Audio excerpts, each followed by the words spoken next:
Hey, welcome back guys, I'm Eric, and today in this video I was going to show you through the work that I've been carrying out on a friend of mine's loco.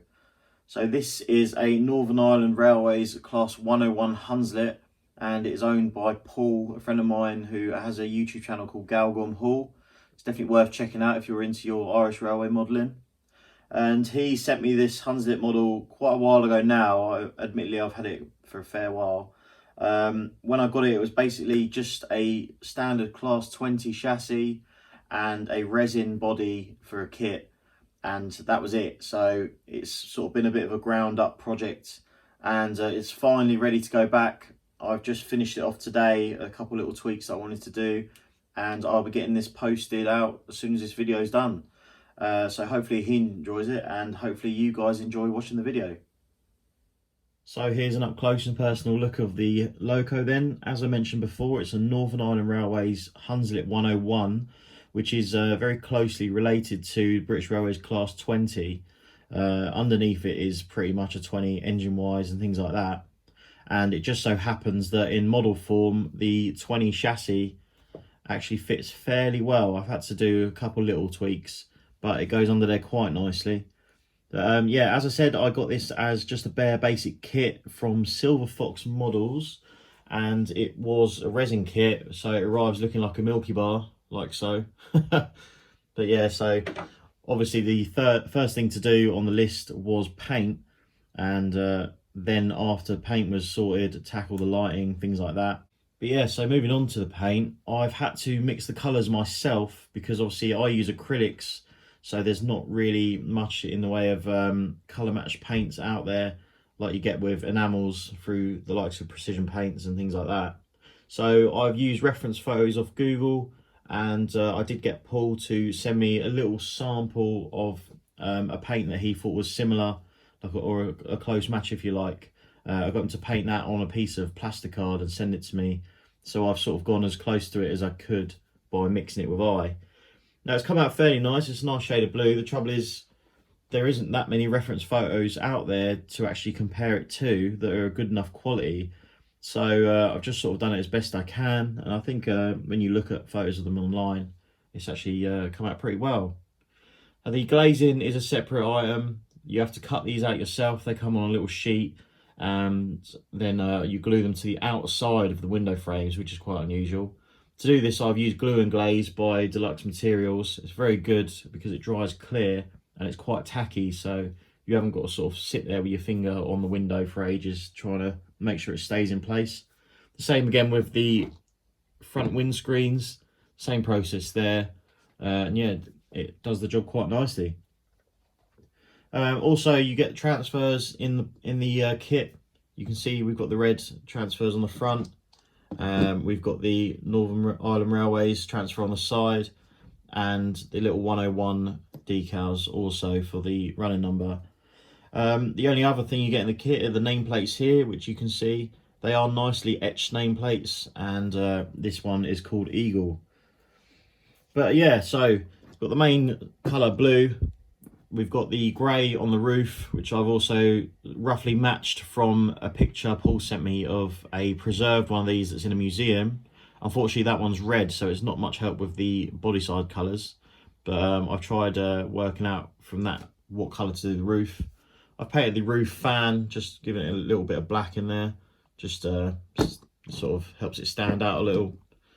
The windows on the side of the body shell, unfortunately, they don't come with proper glazing and stuff, and if they were clear, you'd be able to see the motor and things like that and all the wiring. So they are just painted on.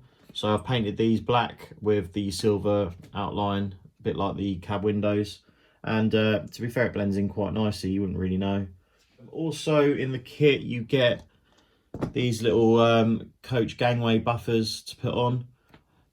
So they're fitted, they just have a little sort of pin sticking through, so you drill two holes, poke them in, or in my case you drill the hole in the wrong place and then have to mess about using filler to fill the hole, and then you end up cutting it off and just gluing it on instead. I have fitted a Bachmann draw hook because the standard one that comes with it, which is on this end, is just a resin item, so I thought it'd be a bit nicer. I had one spare, so chucked it on there. body wise, other than that, I've drilled the lighting out on the front, as you can see there, and because I have fitted full lighting to this, and it's fully independent also, which is really cool, and I'll go through with you in a second to show you all the different features of it. Paul has also made some handrails himself, some separately fitted ones. In my stupidity, I've lost 2 of them. Sorry, mate. But he knows about it, and he's just going to make a couple more. It's no problem at all, really, I suppose. But yeah, so that's the body shell itself. So I suppose now to move on to the lighting. So here we are on the layout then. You can see the track power is on because we've got the cab light on, which comes on automatically. Now you can switch this off with function 19, like so. But yeah, as standard, you'll put the loco on the track, the cab light will come on, and if you happen to drive the loco, the cab light will turn itself off. I thought it was a nice little feature to have, and it saves you messing about, turning it on and off all the time. Moving on to the main lighting, we've got the usual function 0 to operate front and rear directional lights. Now this is for marker lights only, so you see we've got the 2 marker lights here at the front, and at the back we have tail lamps on. If you then want to go out on the main line, for example, so if you come out the sidings, you want to put the main headlamp on, that is function 11, and that should come on and blind everyone. There we go. Now this is a 3mm flat top LED that I've put in there, so it's quite bright, and it's on a 1K resistor. The 2 marker lights, and the tail lamps are both 2mm tower LEDs, which just squeeze in the headlight housings. I had to be so careful drilling them out. You'll never get it perfect, but I think it's as best as I could have got it.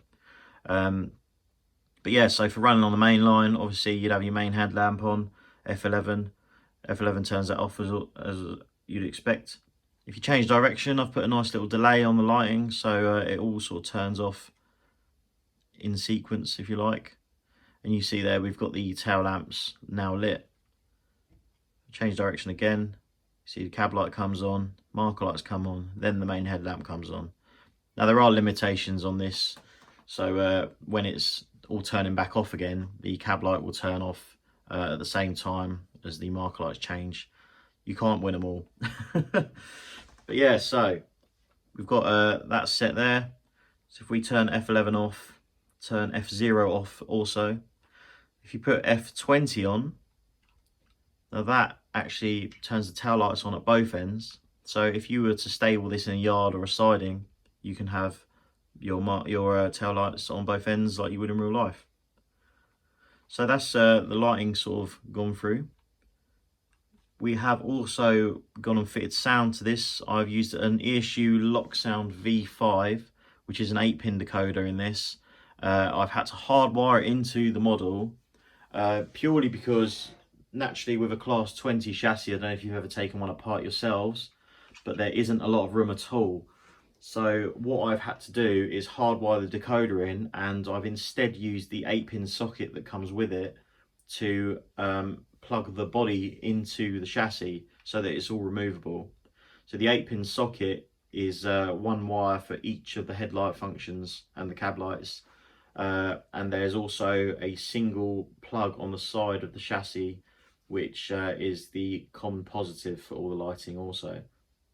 So it's quite complicated, but it's done the job quite nicely. Now, as I said, it's a Lock Sound V5, so we have got sound. I've used a Legoman Biffo file, which is a class 20 file.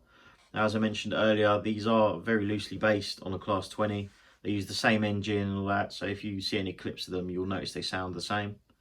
So if we just start that up, it'll go through its priming process and then start the first time you put it on the layout.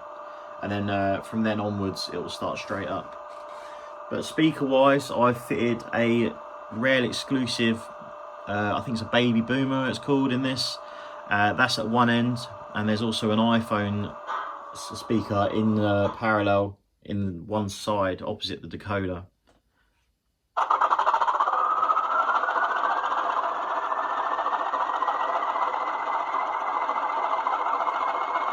So it sounds alright, it's fairly loud. It does all the right sort of bits you'd expect. Like you've got your horns. They are playable, as you'd expect with a Biffo file. Things like couplings, air release, all the usual sort of stuff that you'd expect. I've also programmed in on function 21, is it? No, function 22, sorry. So I've put the sound to fade out to 25% of the volume.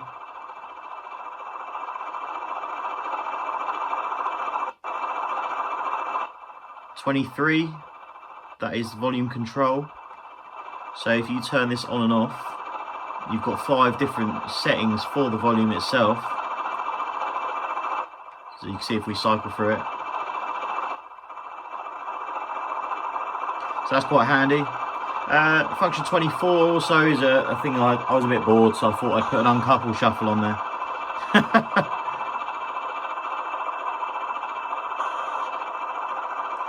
So that's just in case Paul ever decides to fit KDs and automatic uncoupling ramps or anything like that.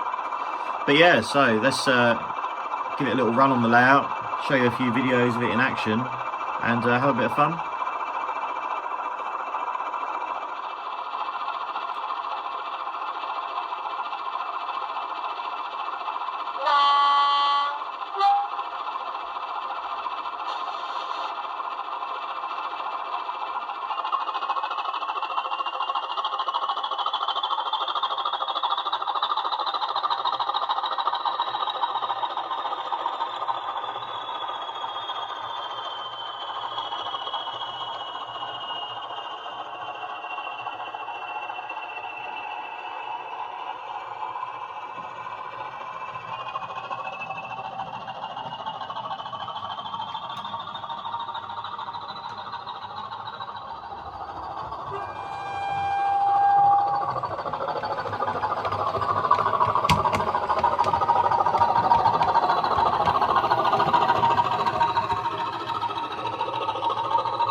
So there you go, that's the loco all tested, working, ready to go.